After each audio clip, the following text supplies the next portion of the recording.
वो भी अपने लोगों की जिम्मेदारी लेने वाला चरवाहा। परमेश्वर अपने लोगों का चरवाहा। पहला वचन में लिखा है, यहोवा मेरा चरवाहा है, मुझे कुछ घटी नहीं होगी। क्या आपको कुछ घटी हो सकती है? जिसने सारी दुनिया बनाए, सारी दुनिया के लिए हर वस्तु जो दुनिया में होनी चाहिए, दुनिया का हर वो काम जो किसी दूसरे के द्वारा संचालित किया जाता है, हर वो वस्तु जो दूसरे पर डिपेंड होकर निर्भर है, वो हर वस्तु परमेश्वर ने बनाई। जब उसने सब कुछ को बनाया तो क्या वो आपके लिए किसी प्रकार की कमी छोड़ेगा? वो आपका चरवाहा है, आपको किसी बात की कोई घटी नहीं हो सकती। वह आपको हरी हरी चराइयों में बैठाता है और वह आपको सुखदाई जल के झरने के पास ले चलता है। बहुत शानदार है। स्तोत्र भजनकर्ता कहता है कि वह मुझे हरी हरी चराइयों में बैठाता है। इसका मतलब है जहां भरपूरी है, कोई कमी नहीं है, बहुत कुछ है, पर्याप्तता से अधिक, जरूरत से अधिक। वह मुझे सुखदाई जल के झरने के पास ले चलता है। संतृप्ति, पूर्ण रूप से संतृप्ति, संतुष्टि, इसे समझिएगा। परमेश्वर का वचन कहता है वह मेरे जी में जी ले आता है। मुझे कोई घबराहट नहीं है, मुझे कोई चिंता नहीं है, मुझे कोई फिक्र नहीं है, मेरे मन में किसी प्रकार का डर नहीं है, कोई आशंका नहीं है।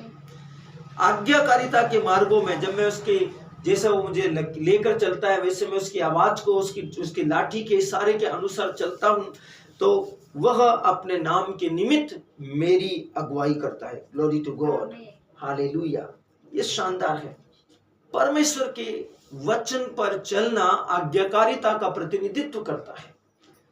वचन में लिखा है वह मुझे सुखदाई जल के पास ले चलता है, वह मेरे जी में जी ले आता है। धार्मिकता के मार्गों में मतलब आज्ञा पालन करने के कामों में वह अपने नाम के निमित्त मेरी अगुवाई करता है।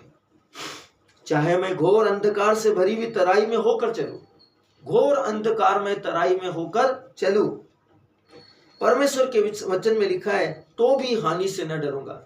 कितना भी ज्यादा बवंडर दुनिया में चल क्यों नहीं चल रहा हो, कितनी भी समस्या विश्व में क्यों नहीं हो, कितना भी ज्यादा सताव क्यों न हो, मैं हानि से नहीं डरता। परमेश्वर के वचन में लिखा है क्योंकि तू मेरे साथ रहता है, तेरे सोटे तेरी लाठी से मुझे शांति मिलती है। तेरे सुसमाचार से और तेरी शिक्षाओं से और तेरे निर्देशों से, तेरी विधियों से, तेरी आज्ञाओं से मुझे शांति मिलती है। तू मेरे सताने वालों के सामने मेरे लिए मेज बिछाता है, मेरे शत्रुओं के सामने मेरे लिए व्यवस्था होती है। Glory to God. वचन में लिखा है तूने मेरे सिर पर तेल मला है, मेरा मस्तक, मेरी ग्लोइंग चमकती है प्रकाश के समान उस सुसमाचार में विश्वास के कारण। वचन कहता मेरा कटोरा उमड़ रहा है। इसका मतलब है मेरे पास हर वस्तु की भरपूरी है, भरपूरी है, जरूरत से ज्यादा है, हैसियत से अधिक है। आपके पास में बहुत कुछ है परमेश्वर की ओर से जो आपको दिया गया है इस भजन के द्वारा। वचन में लिखा निश्चय भलाई और करुणा जीवन भर मेरे साथ साथ बनी रहेगी।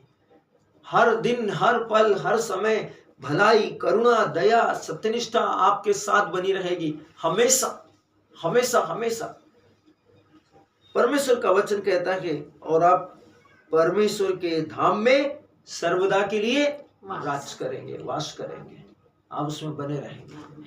यह है युगान युग से युगानिक तक। यदि आप उसके सिद्धांतों के अनुसार चलेंगे, उसकी योजनाओं के अनुसार चलेंगे, उसके सुसमाचार के अनुसार चलेंगे, तो आप उसके धाम में, पैराडाइज में, रैप्चर में, उसके पवित्र स्वर्गीय राज्य में सदा सर्वदा बने रहेंगे। Glory to God. यदि आप शिक्षा का पालन करते हैं तो आपको अनंत जीवन से कोई नहीं रोक सकता। जो कोई पुत्र में विश्वास करता है अनंत जीवन उसी का है, जो विश्वास नहीं करता उसने अनंत जीवन को खो दिया है। Glory to God. बहुत स्पष्ट शब्दों में कहा गया है। इसे अपनी आत्मा में समझिएगा विश्वास के द्वारा और उसमें प्रैक्टिस कीजिएगा पवित्र आत्मा की शिक्षाओं के द्वारा। प्रभु यीशु